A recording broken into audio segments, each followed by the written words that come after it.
नमस्कार, आदाब, बहुत बहुत स्वागत आप सभी का। आप देख रहे हैं खास कार्यक्रम नजर और नजरिया में हूं आपके साथ बुशरा खानम फहाद। और आज कार्यक्रम की शुरुआत एक बेहद महत्वपूर्ण और बड़ी खबर के साथ मैं कर रही हूं। आपको ये पता है कि जब से ऑपरेशन सिंदूर हुआ, उसके बाद सीज फायर हुई, तब से ही लगातार ये सवाल पूछे जा रहे हैं कि क्या इसमें हमारे जेट्स, जो फाइटर जेट्स हैं, उनका क्या कोई नुकसान हुआ है। क्योंकि ये दावा पाकिस्तान की तरफ से किया गया, उसको हाथों हाथ लिया इंटरनेशनल मीडिया ने, और फिर उसके बाद लगातार इसके इर्द गिर्द सवाल गढ़े जाने लगे, सवाल पूछे जाने लगे। लेकिन सरकार की तरफ से लगातार अलग अलग तरह की बातें कही जाने लगी। जब राहुल गांधी ने ये सवाल पूछा कि एस जयशंकर की मुखबिरी की वजह से, या उन्होंने जिस तरह से इंफॉर्मेशन पहले पाकिस्तान को दे दी थी, क्या इस वजह से हमारे क्या कुछ फाइटर जेट्स का नुकसान हुआ है, तो आप ये देखिए कि जैसे बीजेपी करती है तो उनको वही पाकिस्तान परस्त और जो एक तरह से ये मांग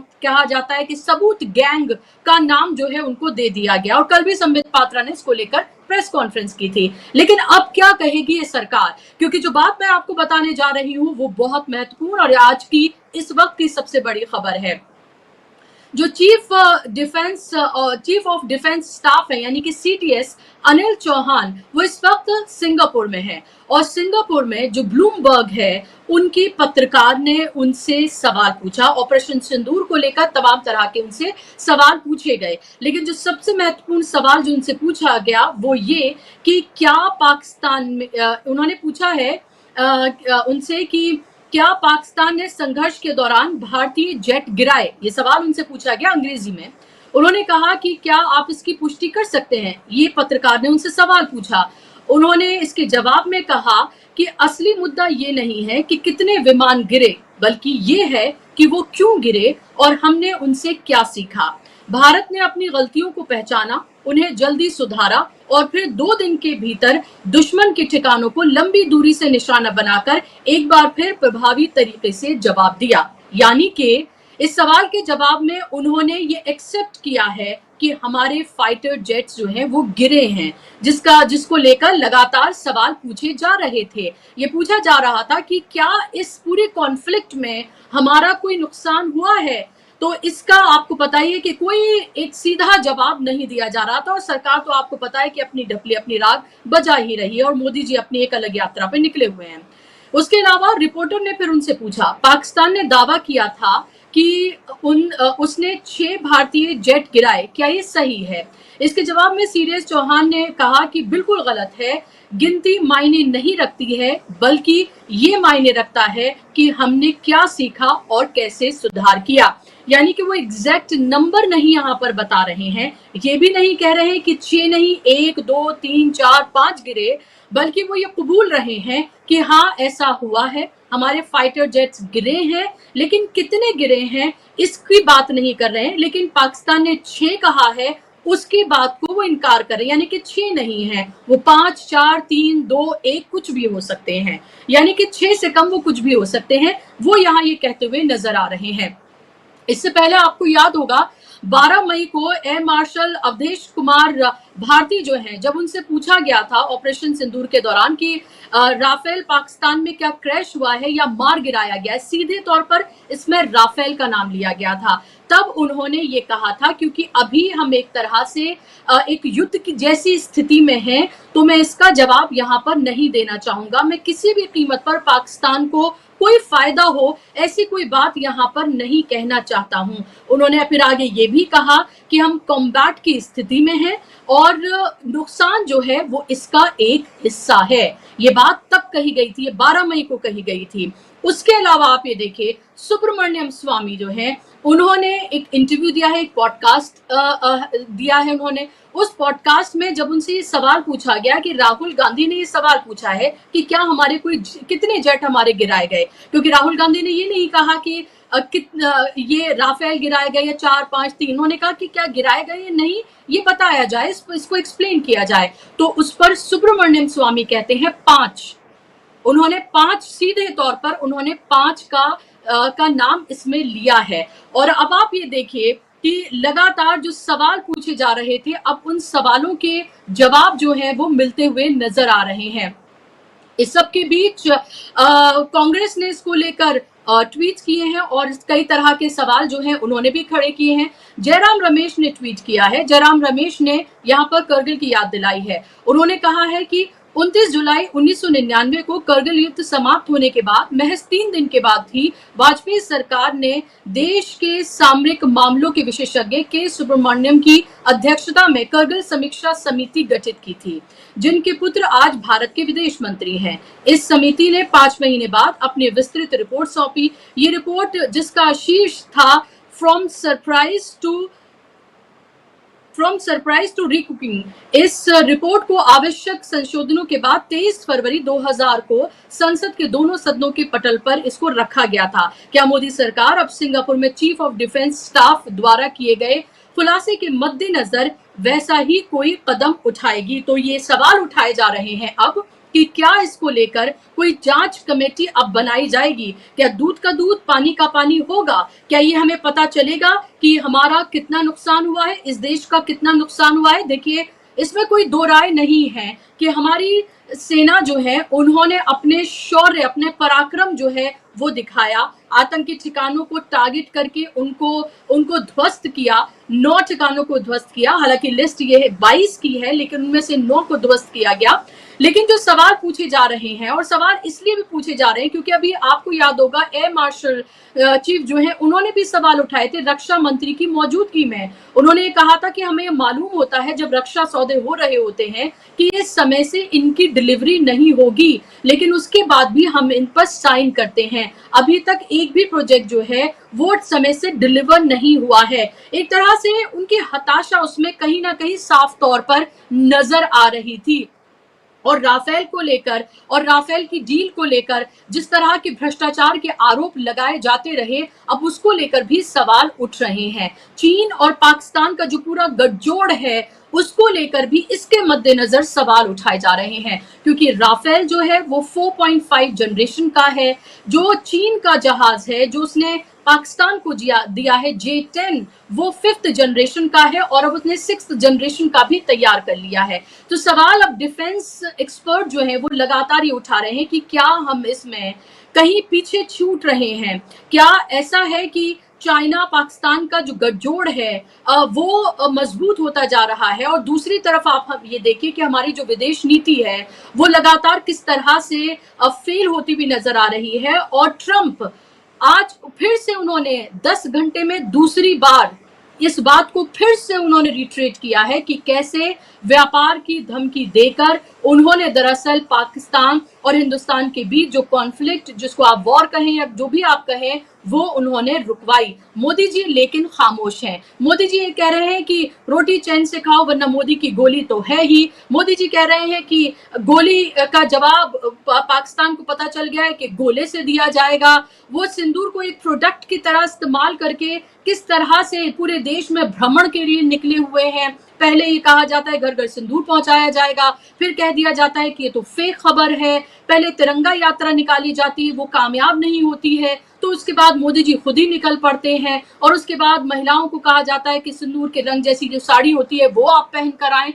तो आप देखिए कि एक तरफ डोमेस्टिक जो पॉलिटिक्स है, जो ओछी राजनीति है, वो किस तरह से हो रही है, क्योंकि ये राजनेता बॉर्डर पर जाकर जंग नहीं लड़ते हैं। जंग जो लड़नी होती है वो देश के सैनिकों को लड़नी होती है। वो अपनी जान को गंवाते हैं। उनको पता होता है कि कितनी तैयारी है, कितनी नहीं तैयारी है, क्योंकि अभी भी लगातार एक तरह से वॉर मॉन्गरिंग की जा रही है और ये कहा जा रहा है कि ऑपरेशन सिंदूर अभी भी जारी है। ये बात लगातार कही जा रही है। ऐसा लग रहा है कि जंग जैसे कोई सेलिब्रेशन का मौका हो और उसको सेलिब्रेट किया जा रहा है। 26 लोगों ने वहां जान गंवाई, फिर उसके बाद जो क्रॉस बॉर्डर फायरिंग हुई उसमें कितने लोगों का जानी और माली नुकसान हुआ, लेकिन सरकार को यहाँ पर सेलिब्रेट करना है क्योंकि आने वाले इलेक्शन में उसको इसका फायदा उठाना है। चलिए आज इसी पर हम बात करेंगे, इसी पर चर्चा करेंगे, और चर्चा का विषय सबसे महत्वपूर्ण ये कि कितने जहाज गिरे, कितने लड़ाकू विमान हमारे गिरे, और अगर गिरे तो क्यों गिरे, और क्या सेना अब इसको कबूल रही है, क्या इसको लेकर कोई जांच कमेटी बनाई जाएगी, ये महत्वपूर्ण सवाल है। मेरे साथ कुछ खास मेहमान जुड़ गए हैं। स्क्रीन पर आप मेहमानों को ले आइए। 3 खास मेहमानों को आप देख सकते हैं। मेरे साथ फॉरेन मामलों के एक्सपर्ट और इन तमाम मामलों पे गहरी पकड़ रखने वाले मेरे साथ सीनियर जर्नलिस्ट ओमकारेश्वर पांडे जी मेरे साथ जुड़ गए हैं। ओमकारेश्वर जी, स्वागत आपका कार्यक्रम में। मेरे साथ तो पॉलिटिकल एनालिस्ट, सोशल एक्टिविस्ट और इन तमाम मामलों पर बहुत बारीकी से नजर रखते हैं पुष्पेन चौधरी जी मेरे साथ जुड़ गए। पुष्पेन जी, आपका भी बहुत स्वागत कार्यक्रम में। और मेरे साथ पॉलिटिकल एनालिस्ट, जाना माना चेहरा सिद्धार्थ शर्मा जी मेरे साथ जुड़ गए। सिद्धार्थ जी, आपका भी स्वागत कार्यक्रम में। पुष्पेन जी, आपके पास आऊं उससे पहले ओमकारेश्वर जी, आपका पहला कमेंट।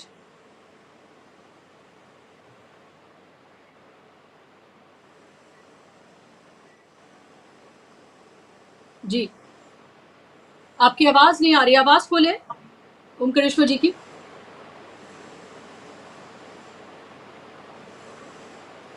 अनम्यूट।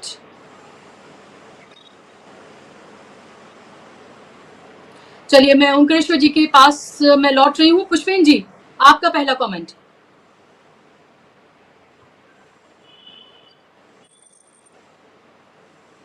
जी, आवाज ठीक आ रही जी जी जी, आपकी आवाज आ रही है। है।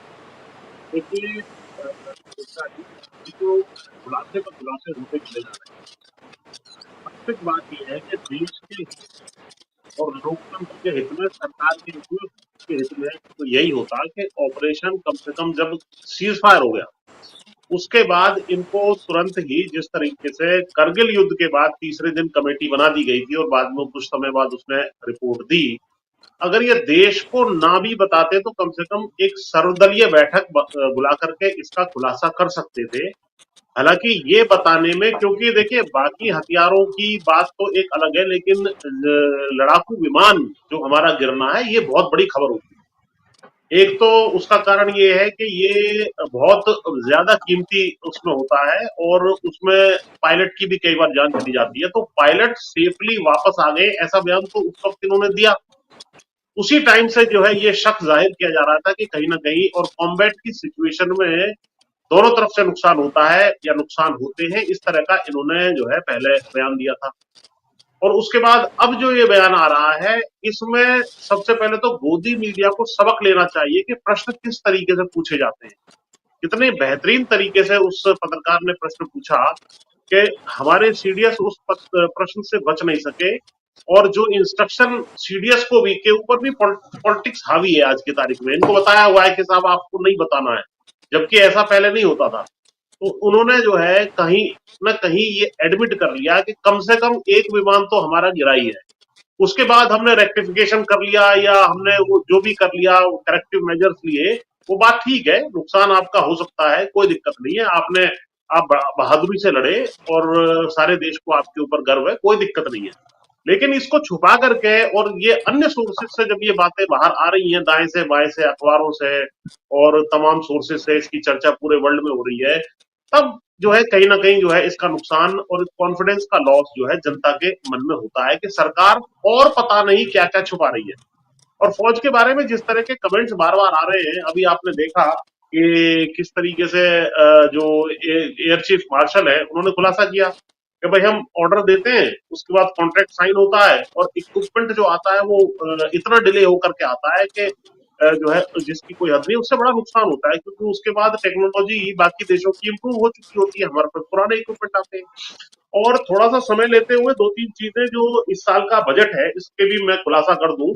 इस साल का जो डिफेंस बजट है, इन्होंने 6,81,000 करोड़ का पास किया था, लेकिन इसमें खासियत ये है कि डिफेंस बजट जो है हमारा लगातार जो टोटल एक्सपेंडिचर हो रहा है उससे घटता चला जा रहा है। जो 13-14 में लगभग हमारा 17-18% के आसपास होता था टोटल बजट का, 17-18% डिफेंस पे खर्च होता था, वो घट के जो है करीब 13% के आसपास आ गया है पिछले 4-5 सालों में।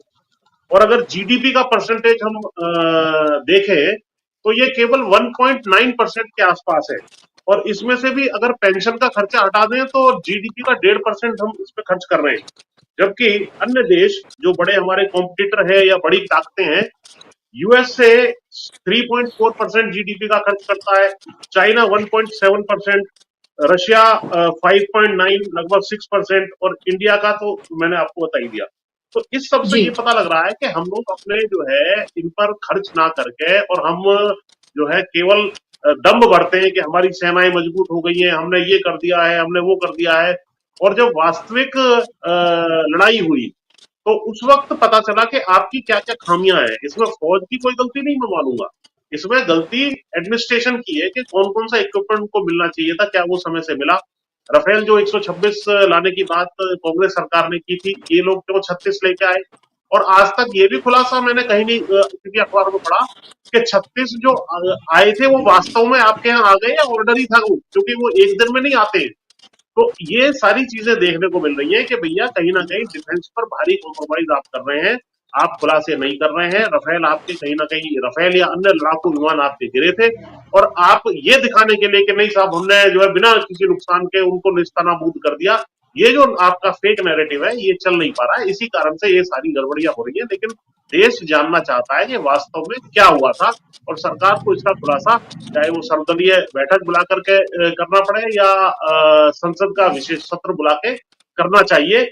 लेकिन ये उसको छोड़ करके सिंदूर बांटने पर और रैलियां करने पर और तरह तरह की धमकी देने पर कर रहे हैं। एक खबर और भी आई है, इन्होंने जो जी पाकिस्तान का जनरल वहां सिंगापुर का बयान था इनका, ये जो सीडीएस जी का आपने बताया, वहीं पर पाकिस्तान के जनरल ने यह भी कहा है कि हमने जो कॉन्फ्लिक्ट से पहले की स्थिति थी, जो मोबिलाइजेशन फौज का किया था, हम दोनों ही देशों ने लगभग उसको खत्म कर दिया है, यानी फौज अपने घर लौट चुकी है।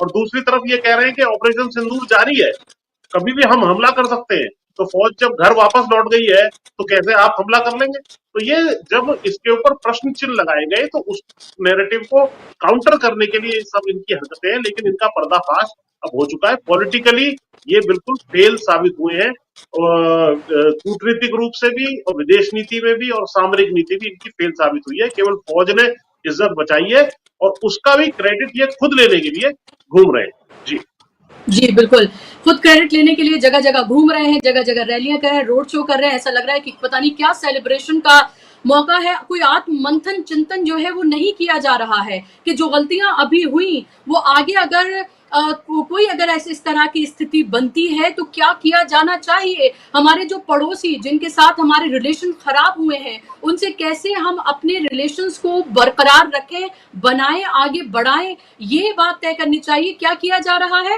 प्रतिनिधि मंडल सर्वदलीय बना दिया गया, वो जगह जगह भेजा जा रहा है। उससे क्या हासिल हो रहा है, वो किससे मिल रहे हैं, वो क्या कर रहे हैं। एक एएनआई एजेंसी उनके साथ गई हुई है, उनका कोई ना कोई बयान जो है बस सामने आ जाता है, लेकिन इससे क्या हासिल हो रहा है कुछ समझ में नहीं आ रहा है। और उस सब के बीच सीडीएस का ये महत्वपूर्ण बयान, और उसमें टीएमसी की सांसद है सागरिका घोष, उन्होंने ये ट्वीट किया है। ट्वीट करके उन्होंने कहा कि अंतर्राष्ट्रीय मीडिया को इस रिपोर्ट के बारे में पहले क्यों पता चल रहा है। उन्होंने कहा ये तथ्य सबसे पहले भारत के नागरिकों के सामने आने चाहिए थे, सांसदों के सामने आने चाहिए थे, जनप्रतिनिधियों के सामने ये आने चाहिए थे। ये पहले विदेश की धरती पर विदेशी पत्रकार जो है उन्हें क्यों पता चल रहा है, देश में इन तमाम बातों को क्यों छुपाया जा रहा है, ये सवाल भी उठ रहे हैं। ओमकारेश्वर जी, कितना गंभीर है ये मामला। और फिर सवाल ये कि 6 से कम कितने हुए, क्या इसके बारे में कभी पता चल पाएगा? पायलट को का कोई नुकसान हुआ नहीं हुआ, इसके बारे में क्या कोई पता चल पाएगा? क्या अभी भी कुछ बातें हैं क्या छिपाई जा रही हैं? इतनी पर्देदारी किस बात की है? क्या सेना के ऊपर किसी तरह का प्रेशर है? सच तो सच है, वो छुपाए नहीं छुपता। सीडीएस के बयान से पहले भी इंटरनेशनल मीडिया ने इस बात को उजागर कर दिया था, लिख दिया था और विस्तार से लिखा था। और आजकल के डिजिटल जमाने में चाहे वो न्यूयॉर्क का अखबार लिखे या लंदन का लिखे, वो मिनटों सेकंड्स में यहां भी पढ़ा जाता है और सब लोग जो समझदार हैं वो पढ़ लेते हैं। हालांकि भारतीय मीडिया ने बड़े संयम के साथ इनका साथ दिया, इनके झूठ में इनका साथ दिया, सच में नहीं। क्योंकि ये झूठ के पीछे जो है तुरंत उसमें मुलम्मा चढ़ा देते हैं कि देखिए राष्ट्रभक्ति है, सेना के पीछे, सेना पर सवाल नहीं उठना चाहिए, ये मुलम्मा चढ़ा के ये उसके पीछे छुप जाते हैं। अब क्या करें, सुब्रमण्यम स्वामी तो इनकी पार्टी के नेता है, जब वो कह रहे हैं इतने विमान गिरे, एयर चीफ मार्शल जिनको हम पूरी तरह से राष्ट्रभक्त मानते हैं, उन्होंने ही जो भी इस ऑपरेशन में वो करामात दिखाई और भारत की लाज बचाई, वो जब स्वयं कह रहे हैं कि पिछले इतने सालों में एक भी प्रोजेक्ट पूरा नहीं हुआ, एक भी कंप्लीट नहीं हुआ, एक भी वायदा पूरा नहीं हुआ। वो यहां तक कह रहे हैं कि जो कहा गया है, जो मान लिया जाता है कि जिस समय साइन हो रहा है उसी समय पता चल जाता है कि ये होने वाला नहीं है, फिर भी आप साइन करते हैं, 10-10 साल इंतजार करते हैं, 11 साल इंतजार करते हैं। तो वायुसेना की जो स्थिति उन्होंने बयान की है, क्या वायुसेना अध्यक्ष राष्ट्र विरोधी हो गए? अगर वो सच बोलेंगे, देश को सच्चाई से वाकिफ कराएंगे, तो क्या वो राष्ट्र विरोधी हो जाएंगे? उसी तरह से अगर लोगों ने ये सवाल पूछ लिया कि 5 विमान गिरे, कि 6 गिरे, कि 2 गिरे, कि 1 गिरे, आप साफ साफ बताएंगे तो उससे क्या राष्ट्र विरोधी कोई हो जाएगा? देश को मालूम होना चाहिए कि स्थितियां कहां खड़ी हैं। सीडीएस के बयान को बारीकी से पढ़िए तो 2-3 बातें निकल के आती हैं। पहली बात तो उन्होंने ऑन रिकॉर्ड मान लिया कि ठीक है, विमान गिरे हैं, इससे कोई मतलब नहीं कि कितने गिरे हैं, क्या गिरे हैं। ठीक है, गिरे हैं। गिरने के 2 दिन बाद हमने उस पे अटैक किया, यानी 2 दिन हमको संभालने में लग गए, टेक्निकली हमको फिर से तैयार होने में लग गए। ये भी क्रिटिकल बातचीत है। तीसरी बातचीत तो उन्होंने ये कही कि नहीं, चाइना के इक्विपमेंट का कोई रोल नहीं है। अभी तक तो सारी दुनिया ये मान रही है कि पीएम ने किया है, चाइना के JF-10 विमानों ने गिराया है, उनके PL-15 मिसाइलों से गिराया है। आप कह रहे हैं कि चाइना के इक्विपमेंट का कोई रोल नहीं है। क्या इसका मतलब ये है कि पाकिस्तान की इतनी हैसियत हो गई, पाकिस्तान टेक्नोलॉजिकली इतना मजबूत हो गया कि बिना चाइना के सहयोग के कर रहा है? ये क्रिटिकल एग्जामिनेशन की जरूरत है। अव्वल तो उनको जाके वहां बयान देना ही नहीं चाहिए था, इंटरव्यू देना नहीं चाहिए था ये सब क्रुशियल मामलों पे, क्योंकि देश में आने पर तो सब लोग एकदम से बड़ा टची हो जाते हैं कि नहीं, राष्ट्र की का सवाल है, सेना पर सवाल मत उठाइए। और सेना के प्रमुख वहां शांग्रीला डायलॉग के बाहर जाके ये प्रॉपर इंटरव्यू दे रहे हैं। ब्लूमबर्ग टीवी को इंटरव्यू देना यानी पूरे वर्ल्ड को बताना एक साथ में, तो यहां छुपाने जैसी कोई बात नहीं। दरअसल क्या है, भारतीय जनता पार्टी हर मोर्चे पर नाकाम साबित हुई है। ये सब भी जो इन्होंने कहा, पुष्पेन जी ने, मैं एग्री करता हूं उनकी बात से कि किस तरह से डिफेंस बजट कम हुआ है। मैं आपको पीछे ले जाना चाहूंगा कि ये सब घालमेल जो है हो क्यों रहा है। ये सब जो है गुड़ गोबर क्यों हुआ पड़ा है? क्योंकि पिछले दिनों में डिमोनेटाइजेशन से लेके, जीएसटी से लेके और लॉकडाउन से लेके इन्होंने एक नहीं अनेक बार भारतीय इकोनॉमी पे प्रहार किए। उसका नतीजा क्या हुआ है? Close to 1 trillion, please note, 84 lakh to be precise, 84 lakh crore का नुकसान भारतीय जीडीपी को इनके टेन्योर में इन कंपैरिजन टू मनमोहन सरकार हुआ है। ये जो 5 ट्रिलियन कह रहे थे, वो 5 ट्रिलियन हो जाता अगर मनमोहन सरकार की स्पीड रही होती तो। क्योंकि मनमोहन सरकार ने 27 लाख करोड़ से 112 लाख करोड़ का जीडीपी पहुंचाया था अपने 10 साल में। अब 112 लाख से 2024 में इनको उतना ही पहुंचाना चाहिए था, 4 गुना जैसे उन्होंने पहुंचाया, लेकिन ये 3 गुना रह गए। टोटल आप कैलकुलेट करेंगे तो पता चलेगा कि 84-86 लाख करोड़ का नुकसान इनके टेन्योर में, इनके स्पीड के कारण और इनके अपने पांव पे रोज कुल्हाड़ी मारने के कारण हो गया। नोटबंदी से कितना फायदा हुआ सबने देख लिया ना, कौन सा आतंकवाद बंद हो गया, कौन सा जो फेक करेंसी रैकेट बंद हो गया। आज फेक करेंसी उतना ही फैला हुआ है मार्केट में, कौन सी कालाबाजारी बंद हो गई। मैं पुष्पेन जी को कहूंगा, रिक्वेस्ट करूंगा कि एक एनालिसिस करिए, क्योंकि मेरी जानकारी में है कि किसानों की आय बढ़ने की बजाय इस दरमियान इस $1 ट्रिलियन के नुकसान से कम हो गई है पिछले 10 साल की तुलना में। ये लोग 14 से तुलना करते हैं ना, 2004 से तुलना कीजिए, मनमोहन को 4 से 14 में क्या मिला और 14 से 24 में आपने क्या किया, दुनिया में क्या चल रहा है, इससे थोड़ी तुलना करनी है। कि जापान से आप तुलना करते हैं, हमारी आबादी 145 करोड़, उसकी आबादी 13 करोड़, और आप उससे तुलना करते हैं।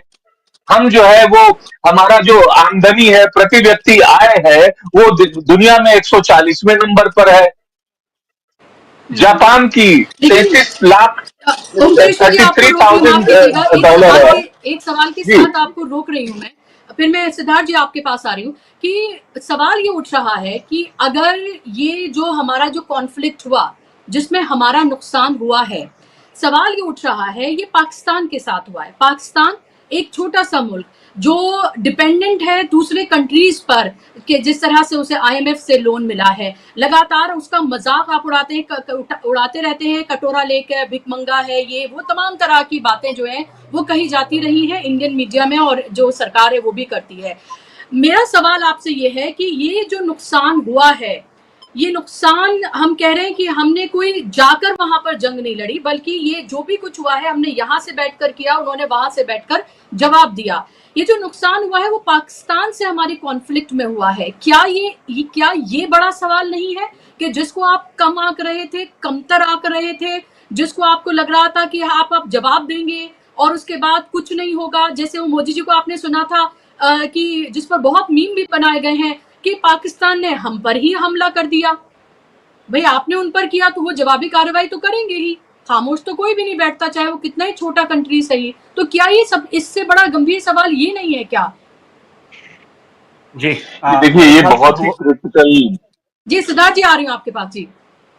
जी ओमकारेश्वर जी। ये बहुत ही क्रिटिकल और क्रुशियल क्वेश्चन है। इसको तो जाहिर है कैबिनेट की मीटिंग में और इन हाउस और पार्लियामेंट में इसको डिस्कशन किया जाना चाहिए कि ऐसा हुआ कैसे।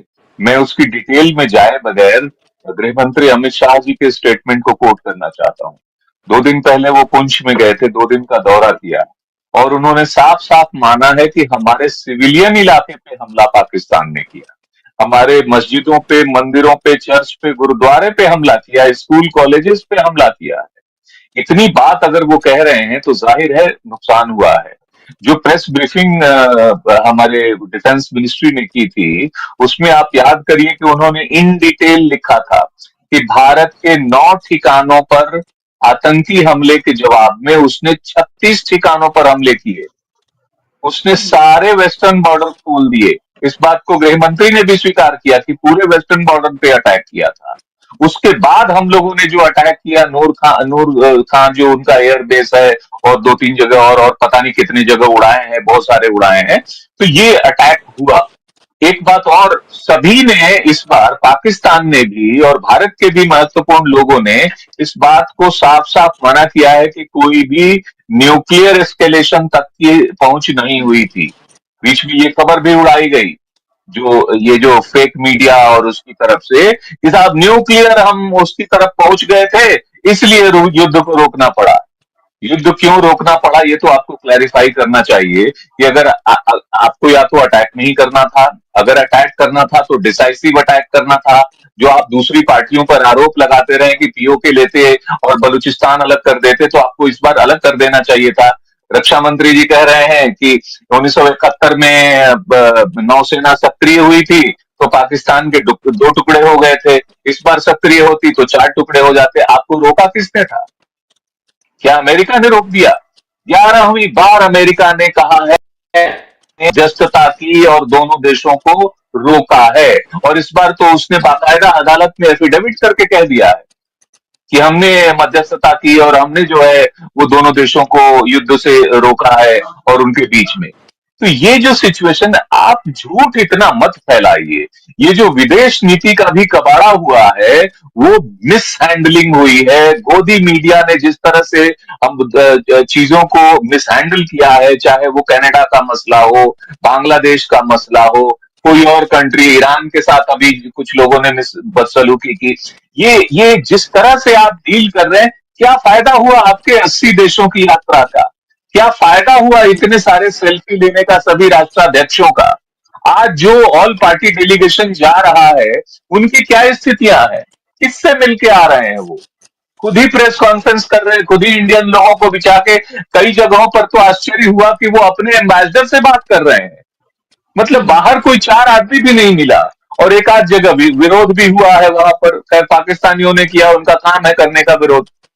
तो ये जो टोटल मिसहैंडलिंग हुई है, ये कैसे इतना, आपने एक खीर को खिचड़ी बना दिया।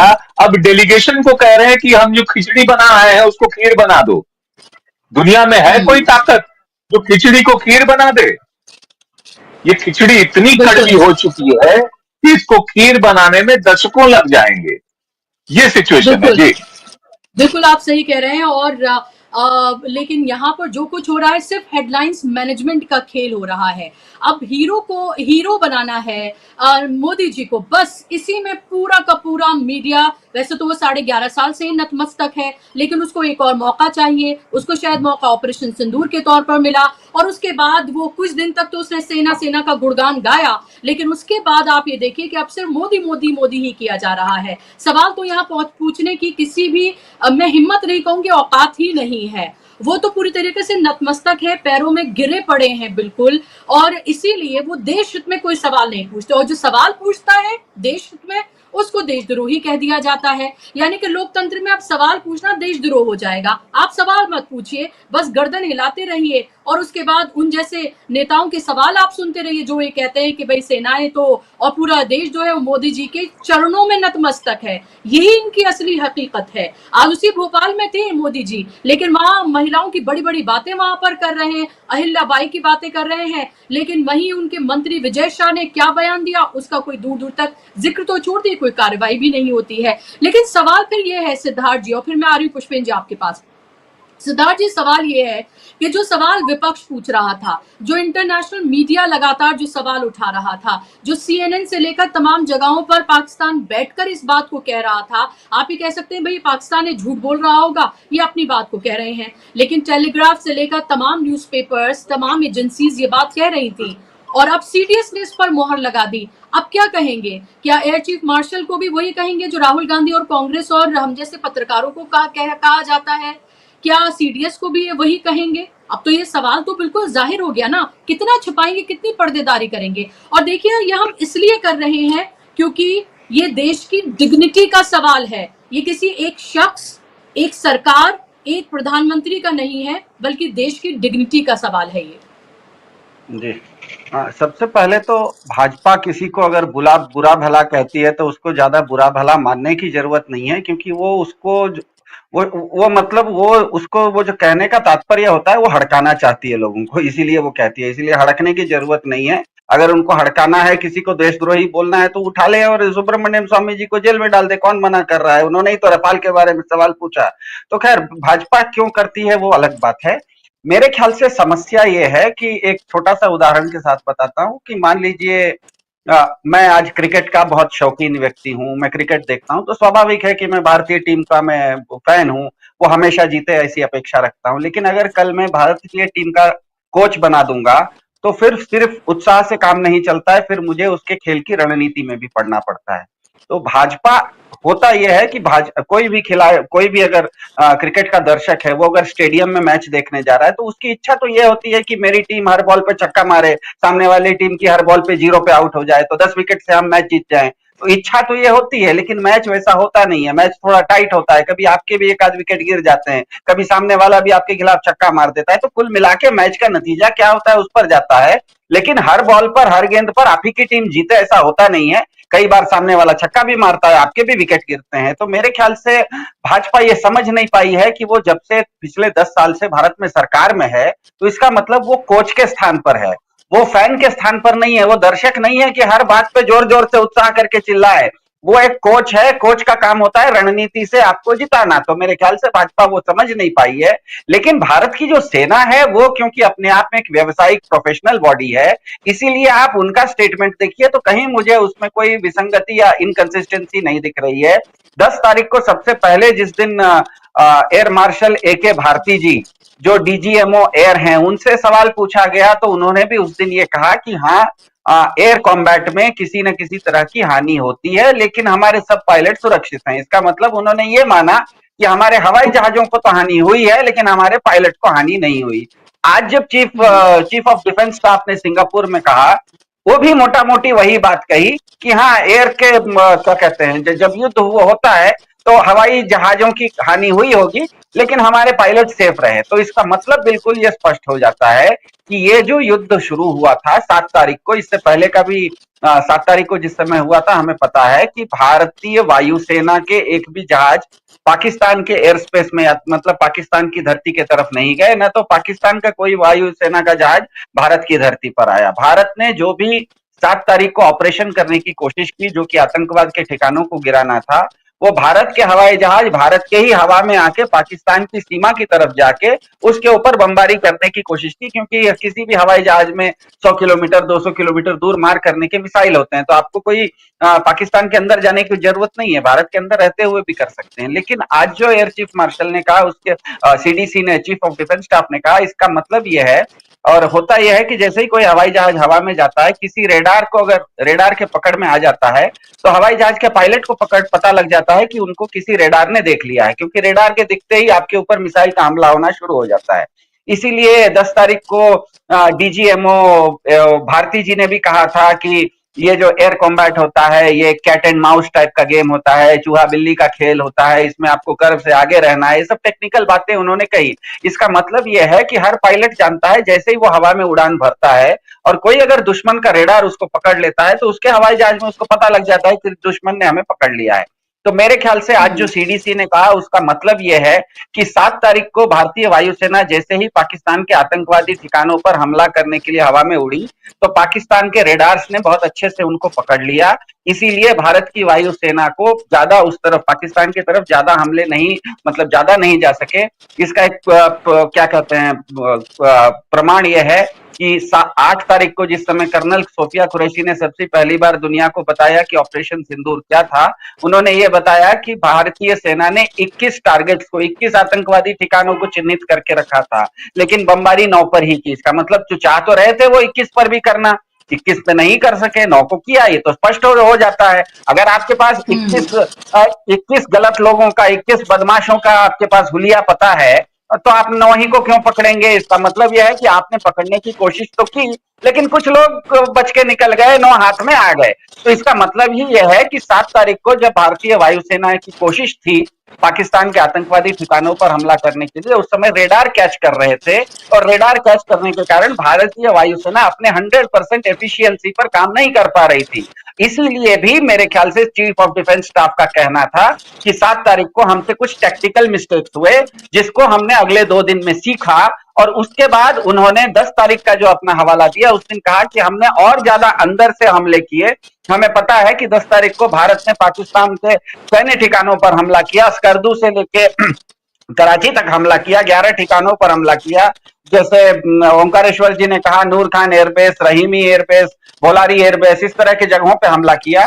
तो आज जो सीडीसी ने कहा कि 7 तारीख को सीखने के बाद हमें पता लग रहा था कि हमारी वायुसेना जब हवा में ज्यादा पाकिस्तान की तरफ जा रही थी, तो उनका रेडार कैच कर रहे थे। हमें रेडार कैच करते हैं तो मिसाइल, इनकमिंग मिसाइल, उस पर हमला हो जाता है।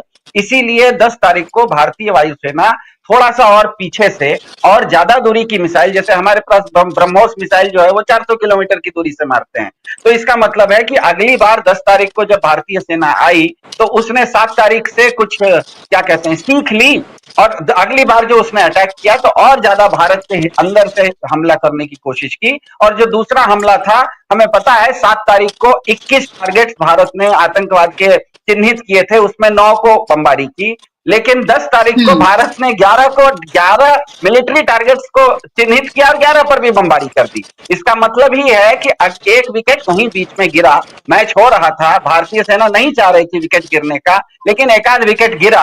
हो सकता है उसमें रफाल हो या कोई दूसरा हवाई जहाज हो सकता है विराट कोहली सस्ते में आउट हो गए हों, लेकिन टीम के पास इतना बैटिंग डेप्थ था कि अगला बैट्समैन आया, उसने अपनी रणनीति बदली, और 2 दिन के बाद जो दूसरी तरह से हमला किया, और वो हमले में भारत सफल हुआ। लेकिन इन सब चीजों से एक सबसे जो महत्वपूर्ण और गंभीर सवाल उठता है कि कल जो वायुसेना के अध्यक्ष ने सीआईआई में भारत के रक्षा मंत्री के सामने कहा, भारतीय वायुसेना ने संक्षेप में देश को यह बताया कि ऑपरेशन सिंदूर T20 जैसा छोटा मैच था, इसीलिए जीत गए, पर अगला अगर लंबा टेस्ट मैच जैसा चलता तो दिक्कत आती, क्योंकि उधर से चीन और पाकिस्तान दोनों एक साथ लड़ रहे थे। ये वायुसेना के चीफ का ये कहना है। चाइना और पाकिस्तान मिला के दोनों के पास 1900 हवाई जहाज हैं, मतलब फाइटर जेट्स उनके पास 1900 हैं। भारत के पास आज के डेट में 550 से 600 ही फाइटर जेट हैं, जबकि भारतीय वायुसेना को 750 फाइटर जेट की जरूरत है।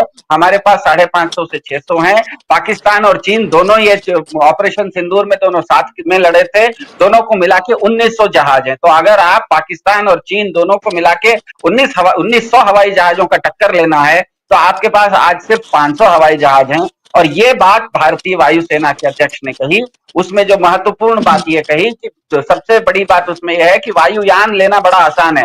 भारत में भी HAL नाम की संस्था है बेंगलोर में, जहां पर की पूना वगैरह में, जहां पर की हवाई जहाज बनते हैं। लेकिन कोई भी फाइटर जेट जब बनता है उसका सबसे कठिन और जटिल जो पुर्जा होता है वो होता है उसका इंजन।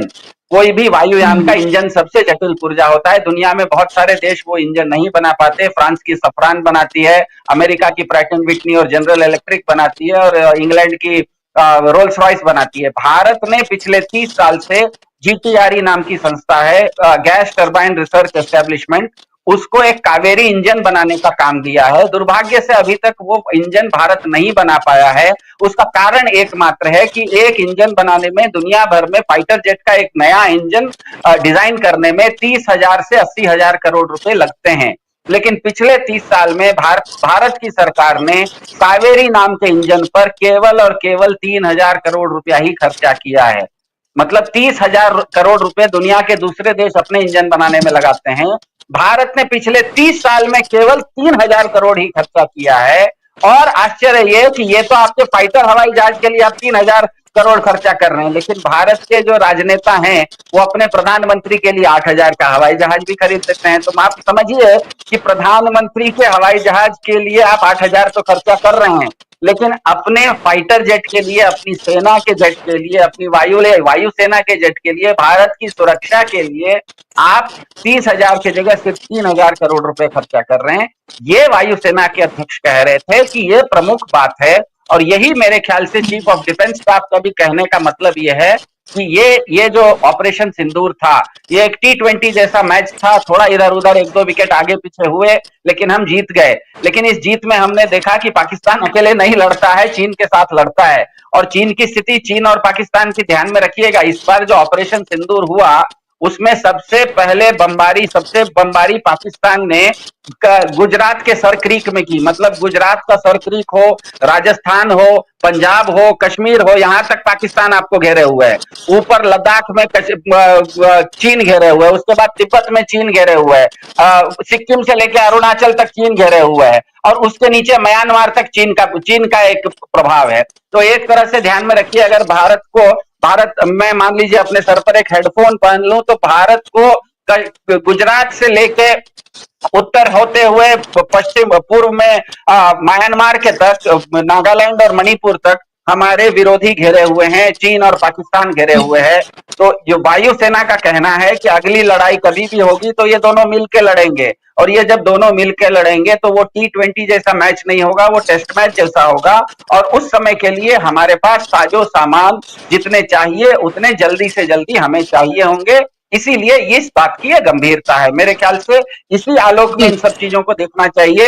एक आध हवाई जहाज, अगर मेरे ख्याल से हवाई जहाज गिरा नहीं होगा, क्योंकि हवाई जहाज गिरता तो पायलट को कुछ होता। मेरे ख्याल से हवाई जहाज को क्षति जरूर पहुंची होगी, लेकिन पायलट क्योंकि सुरक्षित था, इसका मतलब ये भी है कि 7 तारीख को जो हवाई योजना भारत के ओर से थी वो योजना पूरी तरह से सफल नहीं हो कह रहे हैं। तो इंटरनेशनल मीडिया में तो इस तरह की खबरें भी हैं।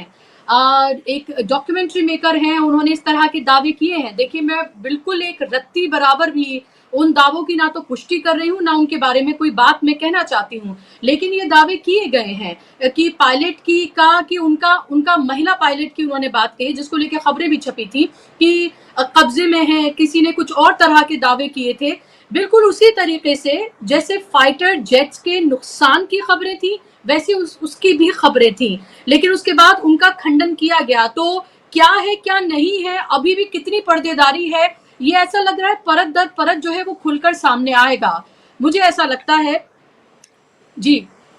तो मैं आपके पास लौट रही हूँ, लेकिन पुष्पिन जी, सवाल मेरा ये है कि कितना गंभीर स्थिति में हम आकर खड़े हो गए हैं कि हम जहां हैं, जिस जगह भारत है और उसके आसपास जिन देशों ने हमको, जो हमारे पड़ोसी हैं, उनको हम बदल नहीं सकते।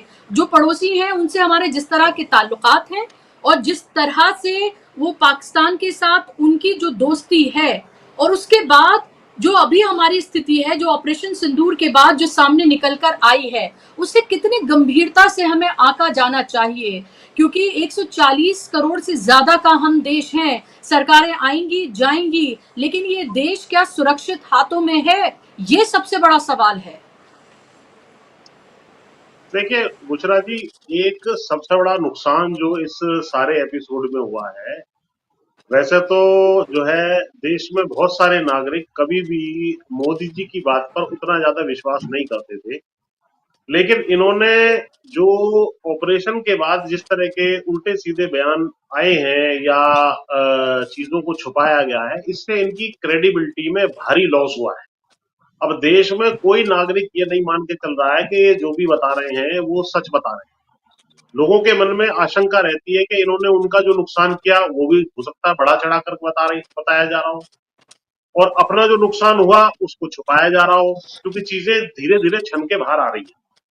इसी तरीके से इन्होंने इस सारे ऑपरेशन में कहीं ना कहीं फौज की अच्छी लड़ाई करने के, बहादुरी से लड़ाई करने के बावजूद भी फौज की क्रेडिबिलिटी को भी भाजपा ने जो है नुकसान कर दिया कि भाई फौज भी इनके कहने में कहीं ना कहीं पॉलिटिसाइज हुई है और अपनी बात को खुल करके नहीं कह पा रही है। तो ये दो बड़े नुकसान उसमें हुए हैं। कूटनीति का जो नुकसान, और जो प्रश्न आपने कौन सा देश किस तरीके से हमारी घेराबंदी चीन ने चारों तरफ से कर ली है, चाहे वो बांग्लादेश हो, चीन हो, पाकिस्तान हो, ये तो एक तरीके से खुल के आपके दुश्मन के रूप में आ गए।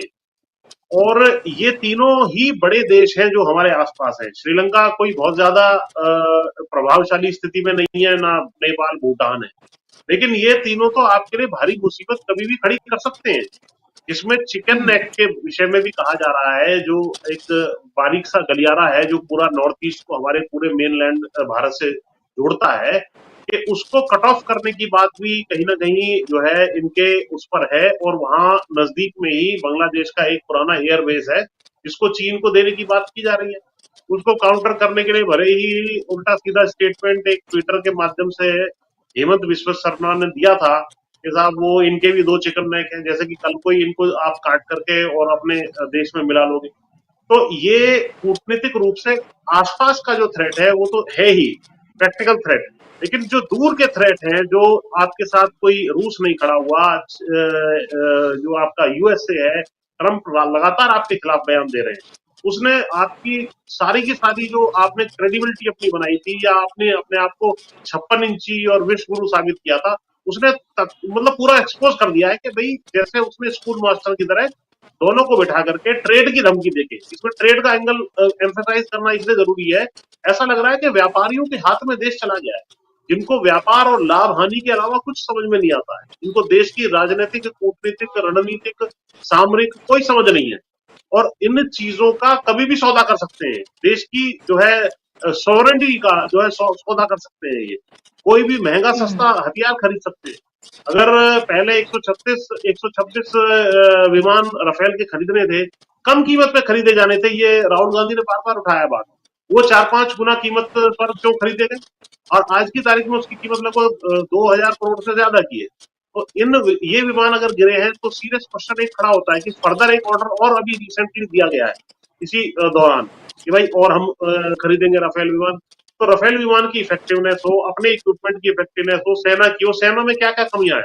आपने ये अग्निवीर, इनके ही एक जनरल जो इनके तथाकथित सपोर्टर भी थे, उन्होंने खुल के कहा कि लगभग पिछले 4-5 सालों के अंदर लगभग 2 लाख सेना में हमारी कटौती हो गई है सैनिकों की। तो ये ऐसा क्यों हुआ? और अगर हम फ्री फ्रंट वॉर लड़े, उस पर अग्निवीर जैसी योजना भी, उस पर अग्निवीर जैसी योजना भी, हाँ, इसीलिए तो वो अग्निवीर के माध्यम से हुई है। अग्निवीर वाली योजना में ही इन्होंने कटौती की है और उसकी भी पूर्ति ये नहीं कर पा रहे हैं। पेंशन ये देना नहीं चाहते, इक्विपमेंट पे खर्च करना नहीं चाहते, बजट ये देना नहीं चाहते। आपको जान के आश्चर्य होगा कि 55 लाख करोड़ का कर्जा था जब 2014 में मनमोहन सिंह और बाकी सारे प्रधानमंत्री ले देकर 55 लाख करोड़ का कर्जा देश पे छोड़ के गए थे। इन्होंने उसको बढ़ा के 200 लाख करोड़ पे ले गए। तो यानी एक तरफ से खूब कर्जा भी लिया जा रहा है, लेकिन सेनाओं पे कोई खर्च नहीं किया जा रहा। कहां पर ये पैसा सारा जा रहा है? टैक्स कितना भारी मात्रा में बढ़ गया है, तमाम टैक्स के आंकड़े आ रहे हैं। अभी 25 लाख करोड़ का आंकड़ा मैं देख रहा था, 25 लाख करोड़ का जो है टैक्स की भाई आज ही इंडियन एक्सप्रेस में छपा है, तो पिछले साल का रहा है। तो ये सब चीज क्या हो रही है? टोल टैक्स, पेट्रोल टैक्स, जो सस्ता पेट्रोल आधे के बावजूद भी $60-65 में आ रहा है रशिया से जो ले रहे हैं आप, रशिया से तो $50 के हिसाब से ही आ रहा है वहां से, लेकिन उसको भी अब आप बेच रहे हैं बड़ा महंगा। उसके बावजूद भी सेना के आधुनिकीकरण पे, उनके खर्चे पे आपका कोई ध्यान नहीं है। इससे ये पता लग रहा है केवल व्यापारियों की सरकार है, इनके ना परिवार से लोग सेना में है, ना इनको सेना का कोई तजुर्बा है, और रोज धमकी दे रहे हैं। इससे हमारे इन्वेस्टमेंट का भी भारी नुकसान होगा, ये मैं आपको बता दूं। जो देश बराबर जो है युद्ध की कगार पे बैठा हुआ हो कि कभी भी युद्ध छिड़ सकता है, ये तो प्रधानमंत्री अपने आप में रोज बयान दे करके पता नहीं कितने इन्वेस्टर्स को इन्होंने भगा दिया। एफडीआई भी हमारे यहाँ देश में धीरे धीरे कम भी हुआ है और आगे भी कम हो जाएगा, क्योंकि अस्थिर जो देश होते हैं या जहां पर युद्ध छिड़ने की आशंका होती है, उन देशों में आप इन्वेस्टमेंट नहीं करते। तो इसका मतलब इन्वेस्टमेंट नहीं होगा, नए रोजगार पैदा नहीं होंगे, बेरोजगारी बढ़ेगी। तो ये बहुत बड़े संकट में इन्होंने देश को डाल दिया है, और अब इस संकट से बचना जो है बहुत मुश्किल काम है। एक झूठ को छुपाने के लिए 100 झूठ ये बोलने की इनकी वो रहती है, और क्रेडिट लेने के लिए क्रेडिट जीवी है, कैमरा जीवी है, केवल हर जगह फोटो, पेट्रोल पंप पे फोटो लगा दी, गली गली मोहल्ले मोहल्ले में अपने इन्होंने पोस्टर लगा दिए। उसके अलावा जो इसके टिकट है रेलवे के, उसके ऊपर भी अपनी फोटो लगा दी। वाह भाई वाह।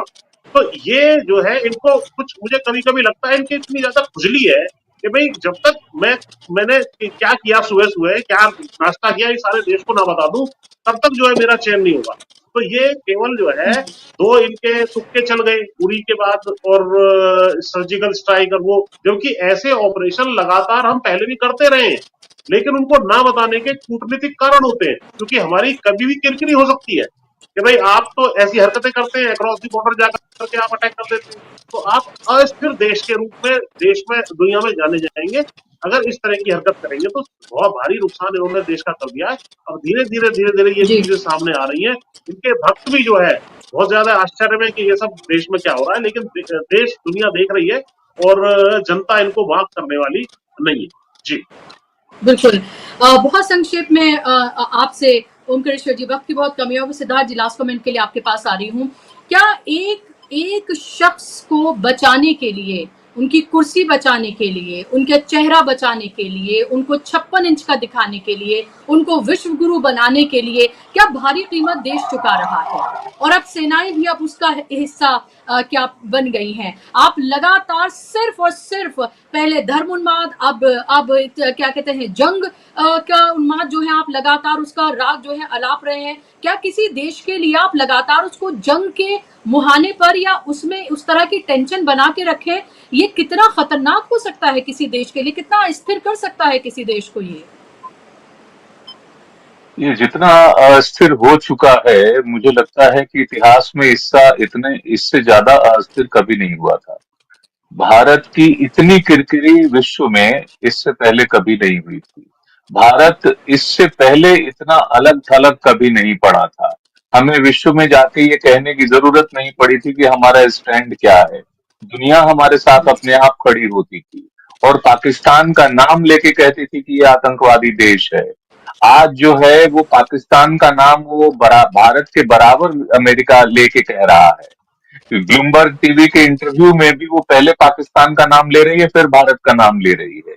ये स्थितियां आपने आपने पूरे संचालन किया है, उसने उसने इस स्थिति में हमें ला कि जिससे आप कहते हैं कि हमारे friend, my dear friend Donald, और वो आपके डोनाल्ड ट्रंप भी आपके इतने बड़े फ्रेंड साबित हुए कि 11 बार आपकी किरकिरी कर चुके, अब अदालत में भी लिख के दे रहे हैं कि मैंने रुकवाया युद्ध। ये तीसरे पक्ष की मध्यस्थता आपने क्लियर कट भारत पाकिस्तान के मुद्दों में करवा डाली। राहुल गांधी बार बार कहते थे, हाउस में कहा था कि चीन और पाकिस्तान को एक मत होने दीजिए। आपने चीन और पाकिस्तान को बिल्कुल एक साथ खड़ा कर दिया, पीठ के पीछे से नहीं, सामने से। अब वो सिंधु नदी में भी वो टांग अड़ा रहा है, कह रहा है कि इस तरह किसी नदी को, किसी पानी को नहीं रोका जा सकता, रोका गया तो फिर हम भी कार्रवाई करेंगे। ये बाकायदा ऑन रिकॉर्ड चाइना कह रहा है। तो जितना ज्यादा गड़बड़ किया है, और मैं आपको फिर से रिपीट करना चाहूंगा, गोदी मीडिया ने और जिन लोगों ने बार बार ये जो डीप स्टेट और सोरोस और उसकी बात करी थी, वो आज कहां खड़े हैं? उसी डीप स्टेट अमेरिका ने आज जो है आपसे अपनी नाराजगी का बदला लिया है। डीप स्टेट का मतलब क्या होता है? डीप स्टेट मतलब अमेरिकन एडमिनिस्ट्रेशन, उसका अंदर का हिस्सा। और उस पर आपने खामखा अटैक किया था। बांग्लादेश को आपने खामखा अटैक किया था, कनाडा को आपने खामखा निशाने पर लिया था। इन सभी देशों से आपने रिश्ते खराब किए हैं। यूरोप को आपने कहा कि हमें we don't need preachers, we need partners. इतनी एरोगेंसी से कोई डिप्लोमेसी होती है? ये इस भाषा से डिप्लोमेसी नहीं होती है। इसीलिए आप अलग थलग पड़े हैं। इसीलिए मैंने कहा कि आपने खीर को ऐसा खिचड़ी बना दिया है कि इसको वापस खीर बनाने में दशकों लग जाएंगे। इसमें नया चावल बिल्कुल। डालना पड़ेगा, नया दूध डालना पड़ेगा। इस चावल और उसका तो काम खत्म हो गया। इसीलिए जो आपने सवाल किया, एक व्यक्ति की कुर्सी बचाने के लिए ये भाजपा के भी वरिष्ठ नेताओं को देखना चाहिए, संघ के नेताओं को देखना चाहिए, एनडीए के नेताओं को देखना चाहिए कि वो पार्टी पॉलिटिक्स तो अलग, देश के साथ जो कुछ हो रहा है उस पर जरा गौर कीजिए, ध्यान दीजिए। 100वां साल संघ का है और ये हालत देश की बना दी आपने, हर क्षेत्र में बना दिया आपने। एक बार रिव्यू बिल्कुल। करिए, क्या ऐसे ही विश्व गुरु बनेगा? क्या ऐसा ही हिंदू राष्ट्र होता है? जी। जी, बिल्कुल, ज़ाहिर-सी बात है ये सवाल तो अभी उठ ही रहे हैं, लेकिन बेशर्मी का आलम इस तरह का है कि लग नहीं रहा है कि इन सवालों के कोई जवाब दिए जाएँगे। फिर कोई ना कोई लतीफ़ा कोई लेकर आया जाएगा और फिर कल से हेडलाइन्स मैनेजमेंट का खेल जो है वो शुरू कर दिया जाएगा। लेकिन कहते हैं कि हमाम में इतने नंगे हो चुके हैं कि अब कोई भी किसी तरह की कोई पर्देदारी, कोई हेडलाइन्स मैनेजमेंट, किसी भी तरह का मैनेजमेंट अब काम करता हुआ नज़र नहीं आ रहा है। सिद्धार्थ जी, जो लग रहा था कि पहलगाम के पुलवामा के बाद राष्ट्रवाद की एक लहर चढ़ी और उसके बाद 2019 में जो कुछ देखने के लिए मिला, लग रहा था मोदी जी को पहलगाम के बाद भी शायद उनको उसी तरह का फायदा होगा। लेकिन अभी लग रहा है कि राजनीतिक तौर पर हर जगह उनको मुंह की ही खानी पड़ रही है। भीड़ तक भी नहीं जुटा पा रहे हैं रोड शो में, अपनी रैलियों में खाली कुर्सियां हैं, रोड पर लोग नहीं हैं। और ये तब है जब डबल इंजन की जहां जहां सरकारें ये वहां जा रहे हैं और ये देश के प्रधानमंत्री हैं और कितनी तैयारियां इन्होंने करवाई होंगी। तो ये तो है कि ढोल तो फट चुका है अब। बहुत संक्षेप में।